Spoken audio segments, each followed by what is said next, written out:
अस्सलामुअलैकुम। आज मैं आपको बुक D2 जिसका चैप्टर 7 है उसकी एक्सरसाइज 7B का क्वेश्चन 4 कराऊंगी। क्वेश्चन 1 to 3 इससे पहली वीडियोस में मैं करा चुकी हूँ। ये आपको एक्सरसाइज 7B की प्लेलिस्ट में मिलेंगे। क्वेश्चन 4 रीड करते हैं। For each of the following equations state the two variables which are directly proportional to each other and explain your answer. Question में हमें इक्वेशंस गिवन है दो वेरिएबल्स की, जिन्हें हमें बताना है कि ये दो वेरिएबल डायरेक्टली प्रोपोर्शनल हैं और हमें एक्सप्लेन करना है आंसर।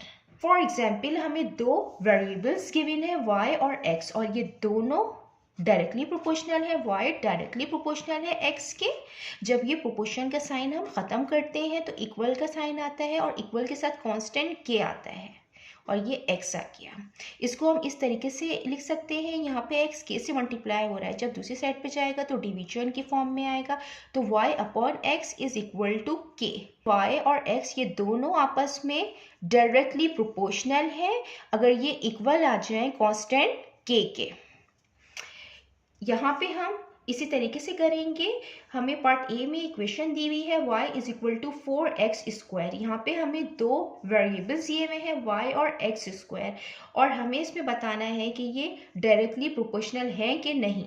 ये जो 4 है ये कांस्टेंट है, x स्क्वायर 4 से मल्टीप्लाई हो रहा है, जब दूसरी साइड पे जाएगा तो डिवीजन की फॉर्म में आएगा, y upon x square is equal to 4। ये फॉर्म आ गई है। यहाँ पे 4 क्या है, 4 is a constant. So y and x square are directly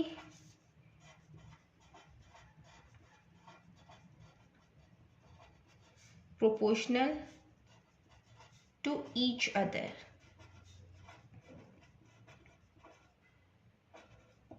अब हम इसका पार्ट बी करते हैं। ये इसका पार्ट बी में भी दो वेरिएबल की इक्वेशन गिवन है y और स्क्वायर रूट x। हम इसको भी इसी तरीके से करेंगे। यहाँ पे रूट x इससे मल्टीप्लाई हो रहा है, जब दूसरी साइड पे जाएगा तो डिवीजन की फॉर्म में आएगा और ये यहाँ पे कांस्टेंट बचा is equal to 3। 3 is a constant, 3 is a constant. So y upon square root x ये इक्वल है कांस्टेंट के, so y and square root x are directly proportional to each other. y and square root x are directly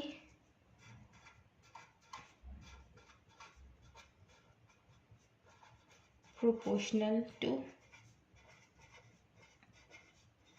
each other. अब हम इसका part सी करते हैं। इसके part सी में भी हमें इक्वेशन गिवन है y square is equal to 5x cube. यहाँ पे हमें दो वेरिएबल्स दिए हुए हैं y स्क्वायर और x क्यूब और हमें इनको बताना है कि ये दोनों डायरेक्टली प्रोपोर्शनल हैं कि नहीं। हम इसको भी इसी तरीके से करेंगे। यहाँ पे y स्क्वायर है, ये 5 क्या है, ये कांस्टेंट है और यहाँ पे x क्यूब है जो 5 से मल्टीप्लाई हो रहा है, जब दूसरी तरफ जाता है तो डिवीजन की फॉर्म में आएगा इज इक्वल टू, यहाँ पे 5 आएगा। 5 क्या है, where 5 is a constant, where 5 is a constant. So y square and x cube are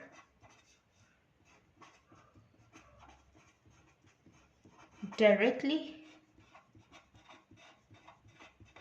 proportional to each other.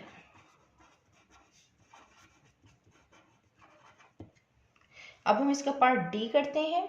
हमें यहाँ पे जो इक्वेशन दी हुई है इसमें दो वेरिएबल दिए हुए हैं, एक p और q, और p जो है वो क्यूब की फॉर्म में है और q जो है वो स्क्वायर की फॉर्म में है और यहाँ पे जो है कोई कांस्टेंट नहीं है, तो मीन्स के यहाँ पे जो कांस्टेंट है वो 1 है। हम इसको भी इसी तरीके से करेंगे। ये p क्यूब है और यहाँ पे क्यू स्क्वायर जो है वो 1 से मल्टीप्लाई हो रहा है। जब दूसरी साइड पे जाएगा तो डिवीजन की फॉर्म में आएगा, अपॉन की फॉर्म में, इज इक्वल टू 1। यहाँ पे 1 बचा, तो और 1 क्या है, 1 is a constant, 1 is a constant. So PQ and Q square are directly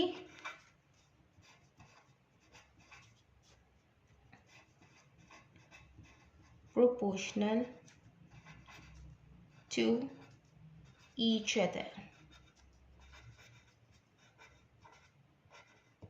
where K is a constant। जितना मैंने एक्सप्लेन किया है, अगर इसमें कोई भी क्वेरी है तो आप कमेंट्स में पूछ सकते हैं। अल्लाह हाफिज़।